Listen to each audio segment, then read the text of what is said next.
Nos encontramos en la parte final de este estudio que hemos adelantado ya por más de 4 años. Estamos terminando el día de hoy la exposición del Evangelio según Juan. Para los que no lo saben, tenemos un canal en YouTube en donde usted puede seguir toda la serie de enseñanzas desde que empezamos. Allí están, una por una, versículo a versículo, todo el estudio de este Evangelio.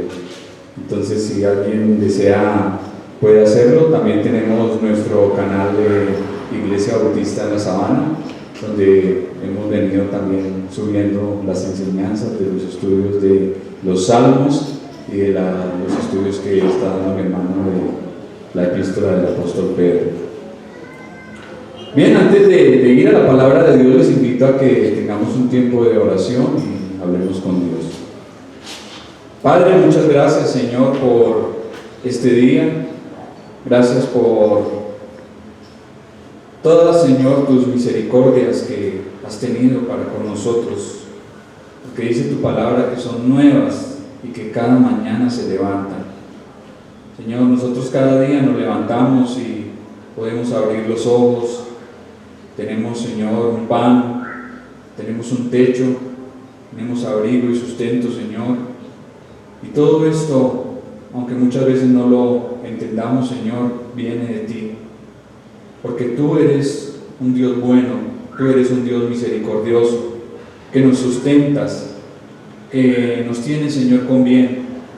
Y hasta el día de hoy podemos decir, Señor, que tú has sido nuestro ayudador, de modo que podemos confiar, Señor, en lo que vendrá, porque nuestras vidas están en tus manos, nuestro futuro, Señor, todo lo que somos, Señor, es tuyo y te pertenece.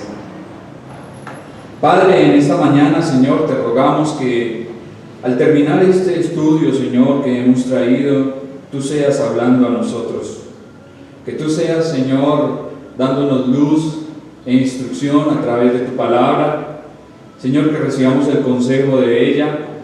Señor, porque creemos que es palabra útil para enseñarnos, redarguirnos, corregirnos e instruirnos en justicia, a fin de que seamos perfectos y enteramente preparados para toda buena obra. Señor, permite que tu palabra en esta mañana, al ser expuesta, produzca en nosotros lo que tú quieres, Señor, y lleve fruto en abundancia, cual a 60 y cual al 100%, Señor. Haz lo que tú quieres con nosotros, Señor.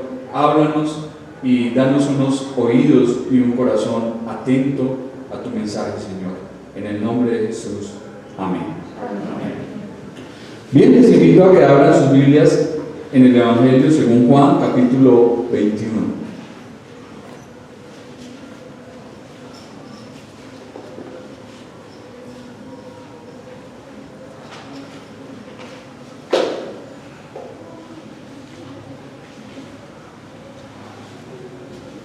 ¿Ya lo tenemos? Bueno, vamos a dar observación a la palabra de Dios. Capítulo 21, versículo 24 y 25. Este es el discípulo que da testimonio de estas cosas y escribió estas cosas, y sabemos que su testimonio es verdadero. Y hay también otras muchas cosas que hizo Jesús, las cuales, si se escribieran una por una, pienso que ni aún en el mundo cabrían los libros que se habría de escribir. Amén. Según el contexto, observamos que después de haber resucitado, nuestro Señor apareció a sus discípulos varias veces, y observamos que una de las últimas veces en que esto ocurrió fue a orillas del mar de Galilea, cuando estaban allí los discípulos en una jornada de pesca. El Señor aparece en la playa ya cuando estaba amaneciendo. El apóstol Pedro se se había despojado de la ropa, nos dice que se ciñó de ella, se tiró al agua, tratando de llegar primero a su encuentro con el Señor.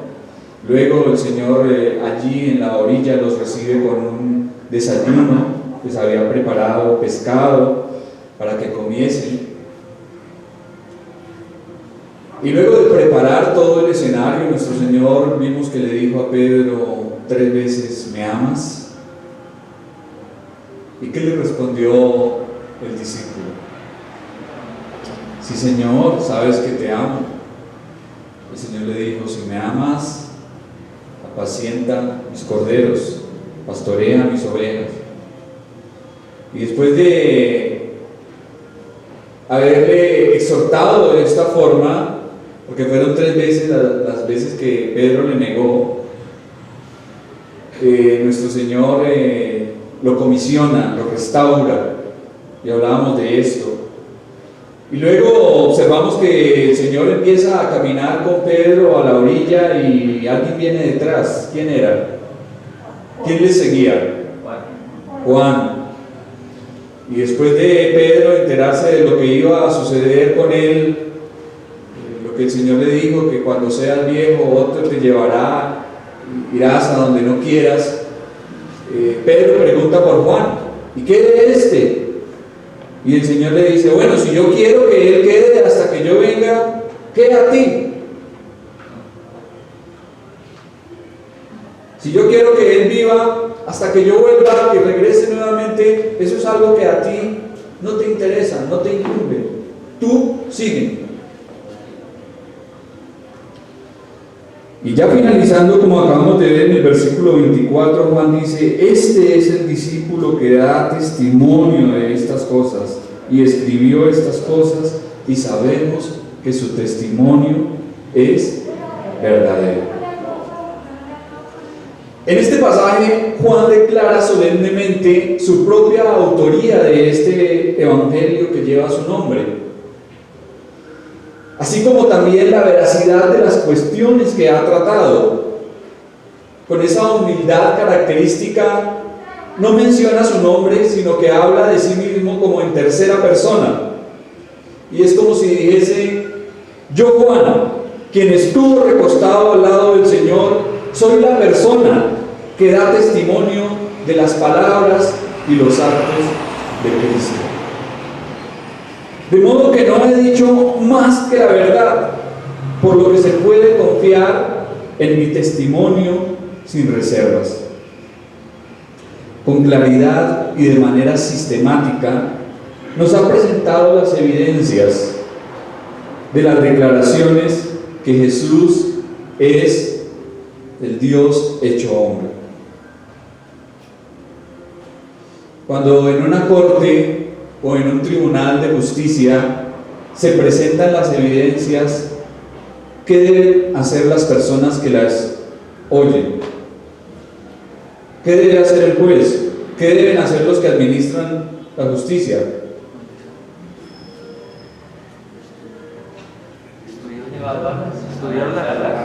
Pero más que evaluarlas, ¿qué debe hacer?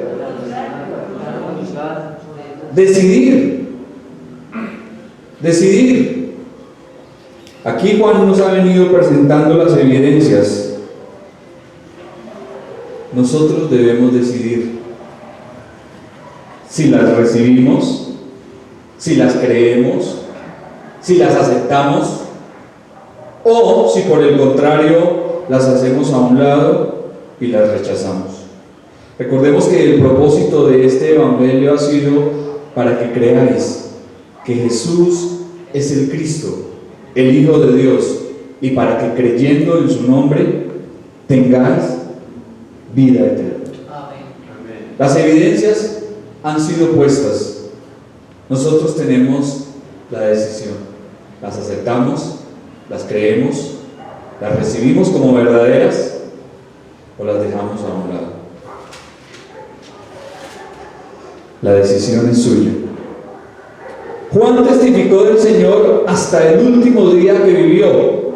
Después de muchos años de liderazgo en la iglesia de Jerusalén, se trasladó a la iglesia en Éfeso, donde permaneció hasta su muerte por causa natural en una edad avanzada, en la época del emperador Trajano, a fines del primer siglo. Después de haber sido arrojado a un caldero de aceite hirviendo en Éfeso, y después del destierro y del cautiverio durante aproximadamente 10 años en la isla de Patmos, este fiel anciano seguía dando testimonio en la iglesia más influyente y renombrada del Asia Menor por su pureza doctrinal, la iglesia de Éfeso. Aquel joven que vio, escuchó y presenció los sucesos relacionados con Jesucristo fue el mismo anciano que con fidelidad y veracidad nos dio y nos presenta su testimonio. Alguien que bajo la inspiración del Espíritu Santo escribió todo lo que hemos estudiado y él le guió y le cuidó del error, porque creemos que por encima de Juan estaba el Espíritu de Dios dándole lo que debía escribir, palabras. De tal forma que su testimonio es tan creíble y fidedigno que aún después de miles de años sigue impactando a todos los creyentes e hijos de Dios por todo el mundo. Y sabemos que su testimonio es verdadero. En Juan podemos ver a un hombre que no se dejó acallar por un imperio. Imagínense, prefirió ser arrojado en un caldero con aceite hirviendo antes que negar su fe, que negar a su Señor. En Juan vemos a un hombre que continuó con su tarea hasta que su Señor se lo llevó a su presencia. Un hombre que le sirvió a Jesús hasta el último día que estuvo en este mundo y no dejó de hacerlo, a pesar de las circunstancias, a pesar de la oposición. En Juan vemos a un hombre fiel que amó a Cristo y fue por él amado.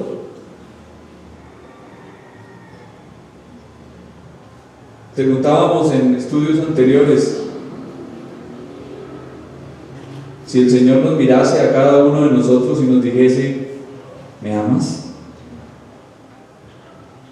¿Me amas? Por nombre propio, ¿me amas? Sí, Señor, te amo. Bueno, entonces, demuéstralo. Demuéstralo. Y Juan lo demostró hasta el final. Un hombre que defendió la verdad y predicó hasta el último momento. Y que además fue de gran influencia y testimonio para muchos nuevos creyentes. Y pensando en todo esto, es nuestro deber preguntarnos: ¿cómo ha sido nuestro testimonio? ¿Sí? En esta mañana nuestro hermano hablaba de cómo fue la vida de hombres en el pasado a través de la historia, y eso debe ser un desafío para nosotros. ¿Qué estamos haciendo en la actualidad? ¿Acaso mi testimonio ha servido a alguien?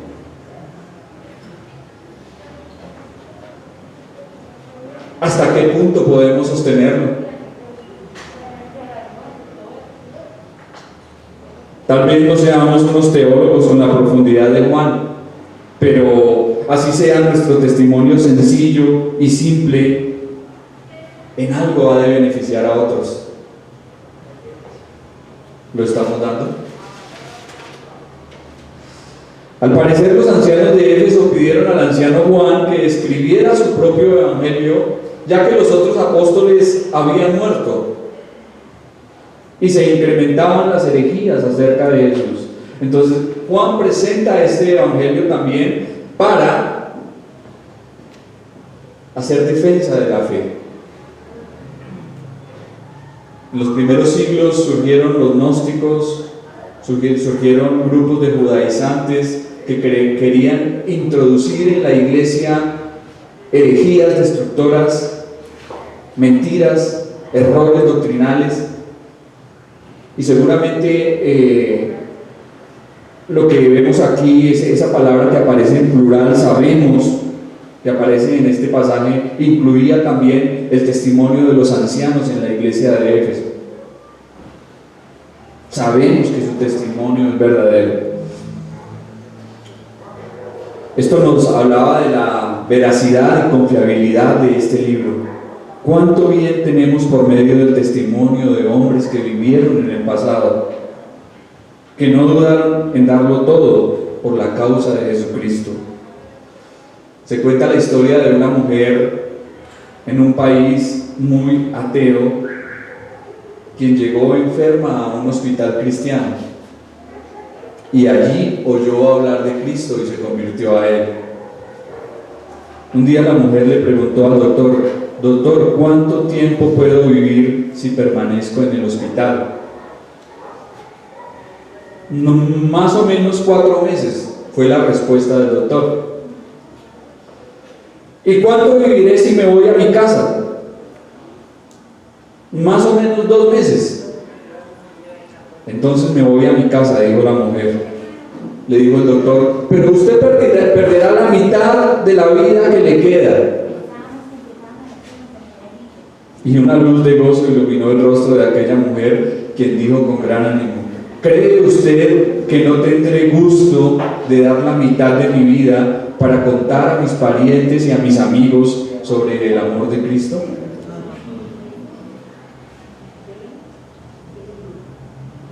De acuerdo con su voluntad, la mujer salió del hospital y se fue a su casa para pasar el corto tiempo de vida que le quedaba empleándolo, compartiendo el Evangelio en el que halló consuelo. Aprovechemos bien el tiempo, mis hermanos, porque los días son malos. No perdamos la oportunidad de hablar a los necesitados. Mientras Dios nos dé vida, empleémosla para Él y para su gloria. Versículo 25. Y hay también otras muchas cosas que hizo Jesús, las cuales si se escribieran una por una, pienso que ni aún en el mundo cabrían los libros que se habrían de escribir. Amén. Con este pasaje, Juan concluye y cierra con broche de oro su evangelio, prorrumpiendo con una fervorosa declaración respecto a las maravillas obradas por su Señor y Maestro. Es como si dijera: aunque concluyo mi evangelio, aclaro que no he referido todas las cosas que hizo el Señor durante su estancia en la tierra. Hay muchas cosas más que hizo y dijo el Señor que no están aquí documentadas. Sin embargo, lo que se ha escrito y lo que se ha presentado acerca de la gloria del unigénito del Padre, lleno de gracia y de verdad, es lo que se ha dicho en este evangelio. Lo que he mostrado acá es para darle la gloria al Señor. Ha tenido el propósito de despertar la fe salvadora en los hombres, para que creáis que Jesús es el Cristo, el Hijo de Dios, y para que creyendo en su nombre tengáis vida eterna. Los evangelios no son relatos completos de la vida del Señor, pero sí son la evidencia necesaria para que confiemos en Él. De modo que si no creemos lo que está escrito y aprendemos de ello, tampoco lo haríamos si hubiese tantos libros en el mundo que no cupiesen en él. Todo lo que nuestro Señor hizo y dijo es digno de atención y de instrucción. De sus labios jamás brotó una sola palabra ociosa, nada trivial, nada banal, solo las palabras necesarias para la sana edificación. Por eso la expresión "ni aún en el mundo cabrían los libros que se habrían de escribir" debe considerarse como una expresión hiperbólica sobre la cantidad de obras que resultarían de detallar los hechos y las palabras de Jesús durante su ministerio. En el centro de Bogotá Existe una librería que se titula o se llama La Torre de Babel. Y es una librería inmensa. Uno entra allí y encuentra libros de toda clase seleccionados por temas. Y encuentra libros desde el techo hasta el piso. O sea, por todo lado donde uno mire hay libros, libros, libros y más libros. Y aunque los libros enriquecen la cultura, el idioma y el arte, no sirven de nada para el bien de las almas, si no son libros que sean centrados en la palabra de Dios. ¿Y de qué le serviría a alguien tomarse el trabajo de leer todos esos libros que allí se encuentran si no conoce al Señor, si no cree en Cristo? ¿Qué provecho tendría? Seguramente haría honor al nombre del lugar, Babel, que significa confusión. Porque en Babel Dios confundió, ¿recuerdan? Génesis. El hombre quiso levantar una torre, un sigurat, y vamos a llegar hasta el cielo, vamos a ir hasta donde está Dios. Y Dios dijo, descendamos y confundamos. Por eso Babel significa confusión. Y uno mira y qué es lo que hay en el mundo. Y detrás de tanto libro y detrás de tanto estudio, ¿a qué se llega? A una confusión. Como diría Confucio, creo que me confundí.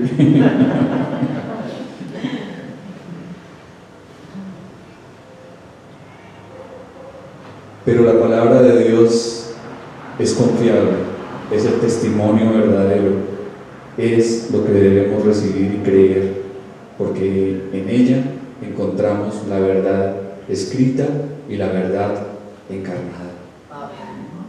Encontramos a Cristo, y Él es el camino, la verdad y la vida.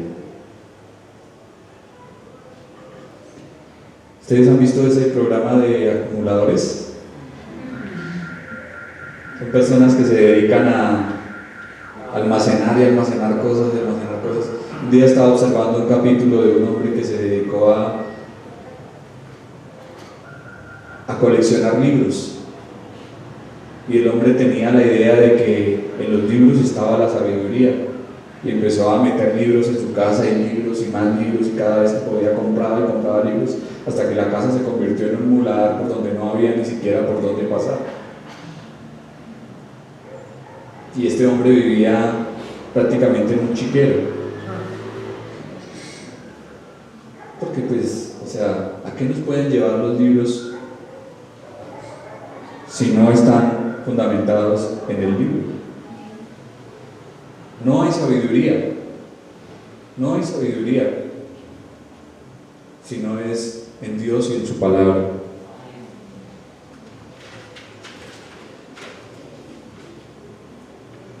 En mucho estudio, dice Salomón, es fatiga de la carne, y el fin de todo discurso oído es, ¿qué dice Salomón allí en su libro? Teme a Dios y guarda sus mandamientos, porque este es el todo del hombre. Podríamos decir a través de este estudio y ya en el Nuevo Testamento, el fin de todo discurso es: confía en Cristo, confía en el Señor, pon en Él tu fe, tu esperanza, y si le amas, guarda sus mandamientos y obedece, porque ese es el todo.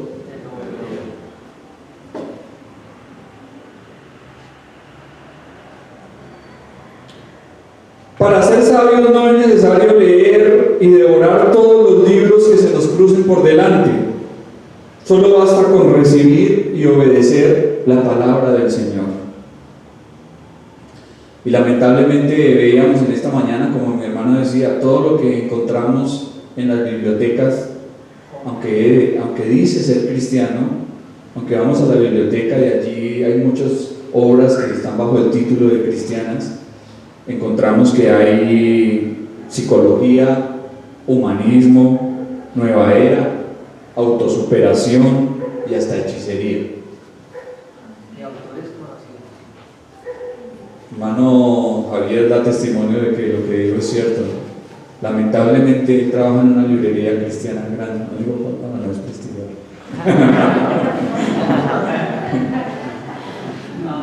Pero lamentablemente, mis hermanos, no todo lo que tiene el título de cristiano es cristiano.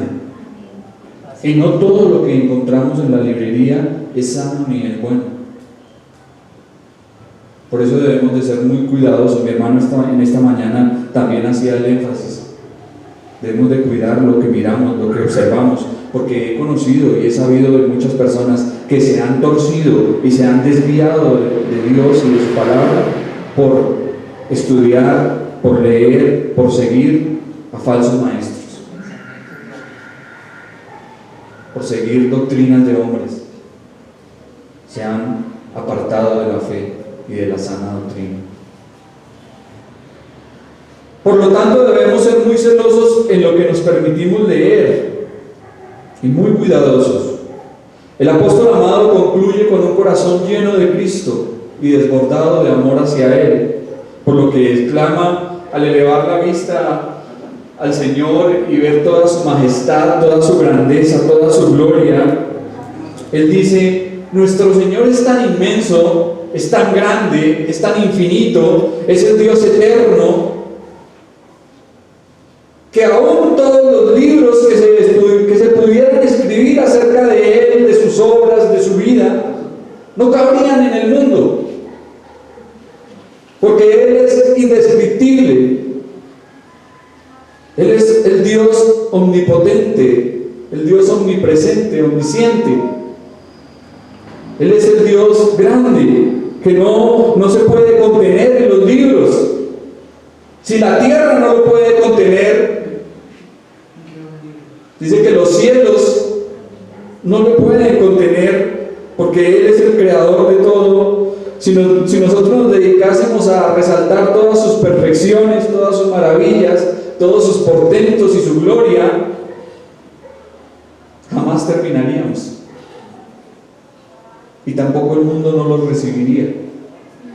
No cabrían en el mundo. Allí también se puede entender esta palabra como que el mundo no los recibiría. ¿Por qué el mundo no recibe las cosas del Señor? Ya lo vimos en este evangelio. ¿Por qué el mundo no recibe a Cristo? ¿Por qué el mundo no recibe su enseñanza? Y porque el Señor dijo: yo no soy del mundo. El mundo ama lo que es suyo, pero yo no soy del mundo, y por eso el mundo no me puede recibir, por eso el mundo me detesta, me odia.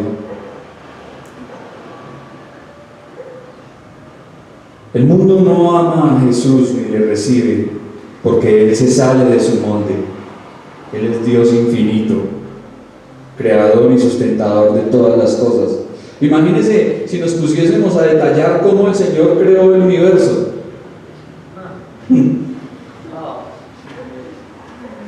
Si nos pusiésemos a detallar cómo el Señor creó el sol, la luna, las estrellas, el cosmos, las galaxias, no cabrían los mundos, los libros, nunca terminaríamos de poderlo relatar.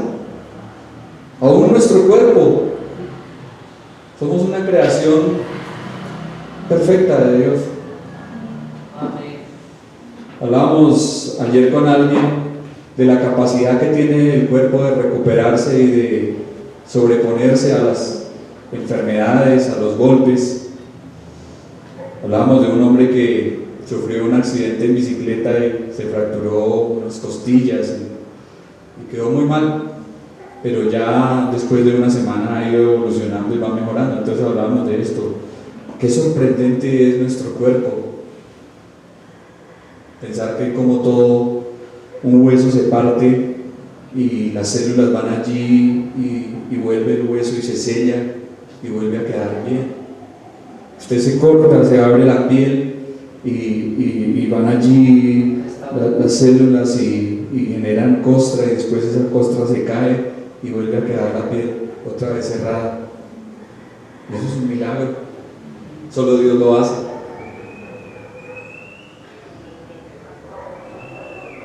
Por todas partes en la creación vemos la mano de nuestro Dios y entendemos que la palabra del Señor nos dice: los cielos cuentan la gloria de Dios y el firmamento anuncia la obra de sus manos.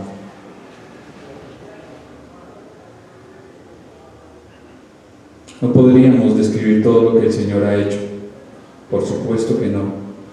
Así que al cerrar su evangelio, Juan nos asegura que el mundo entero no alcanzaría a contener los libros que se podían escribir sobre Cristo. La salvedad editorial con la que nuestro evangelista concluye se hizo tal vez para contrarrestar la inevitable crítica que todos los biógrafos deben enfrentar. Cuando usted lee acerca de una biografía de alguien,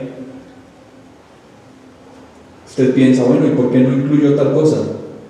Si usted conoció o si usted se enteró de la vida de esta persona, bueno, ¿por qué no incluyó esto? ¿Por qué no habló de esto? Pues Juan, por medio de estas palabras que está escribiendo al finalizar su evangelio, está diciendo por qué lo hizo. Y si el tema es el Hijo de Dios, pues obviamente habría críticas por años y años, ¿no? Filas de críticos. Pero Juan fue estratégico, porque no se propuso en proveer un relato exhaustivo, sino en presentar las razones para creer. Juan no se puso a entrar en detalles y detalles y más detalles sobre la vida de Jesús, simplemente nos dio los detalles importantes y necesarios para que podamos creer. Eso es lo clave. Para que tengamos esa fe que nos dará una entrada a la eternidad donde podremos conocer a Jesús. Tendremos una eternidad completa para conocer a Cristo. La eternidad. ¿Cuándo se acaba la eternidad? Nunca. Allí estaremos con el Señor y tendremos la oportunidad de conocerle, de saber todas las cosas sobre Él. Es digno de atención que los 4 evangelistas concluyan con la palabra amén. ¿Alguien sabe qué significa esta palabra? ¿Cuál es el significado de la palabra amén? Digan amén. En muchas iglesias, algunos predicadores tienen la muletilla, ¿no? Cada ratico, digan amén, amén, amén.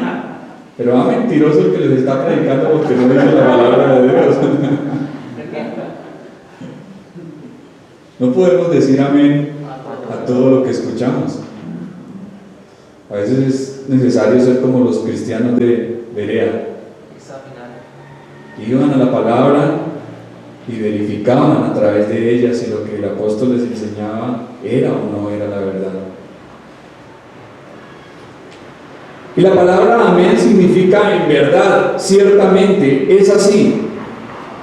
Y vemos que la única persona que utilizó esta palabra al comienzo fue nuestro Señor.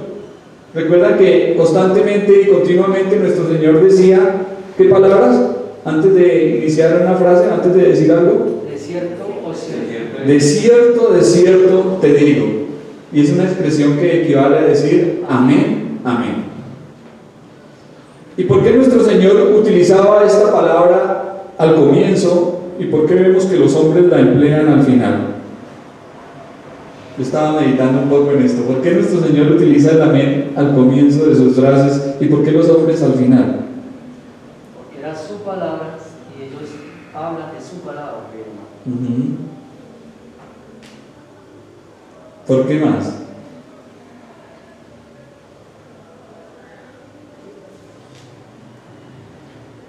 Porque solo Dios puede cumplir lo que está diciendo y al final el hombre no lo puede cumplir, espera que así sea. Así es, correcto. Porque Jesucristo es Dios verdadero y la verdad encarnada. porque Él es el amén y en Él no hay sombra de variación. Porque lo que Él dice es amén. Se cumple o se cumple. Mientras que nosotros decimos, mañana nos vemos en la iglesia para la jornada de aseo.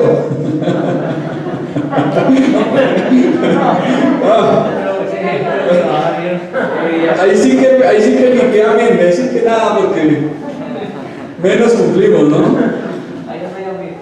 Aunque debería ser que la palabra del cristiano sea confiable, ¿sí? sea firme, que si dice vamos a jugar en el parque a las 10 de la mañana, estemos faltando 5 para las 10 en el parque. Porque esa fue su palabra, eso fue lo que dijo y debe cumplirlo, por testimonio. Pero lamentablemente dice la palabra de Dios, sea Dios veraz y todo hombre mentiroso. Y seguramente tiene razón mi hermana, yo creo que fue por esto, porque el Señor puede decir con toda sinceridad y con toda verdad que Él es el amén. Juan amó al Señor y, como ya dijimos, se dio completamente a Él y a su obra. ¿Podemos hacerlo también nosotros? Una cosa es lo que podemos dar, y muchas veces damos como lo hacían los fariseos allí cuando se recogía la ofrenda, ¿no? En el templo. Y sí, está bien dar para la obra, pero más importante que dar para la obra es darnos para la obra, es darnos nosotros mismos, es ofrecernos al Señor en servicio y en gratitud hacia Él.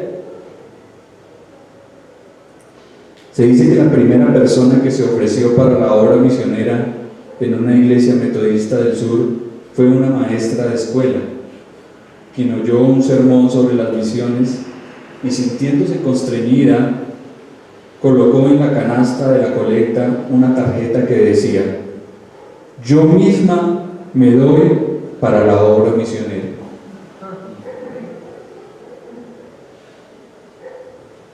¿Quién daría más? ¿Los que depositaron dinero o esta mujer que puso esa tarjeta? Y se dice que más tarde esta mujer se casó con un misionero y lo acompañó a China, y llegó a ser la madre de uno de los más notables misioneros modernos. Fue una mujer que entendió que era más importante darse a sí misma para la obra del Señor. Entonces, más importante que lo que podamos dar, más importante que lo que podamos contribuir, está el darnos a nosotros mismos, y que el Señor nos ayude para que lo hagamos como debe ser. Amén, mis hermanos. Llegamos así al final de este evangelio.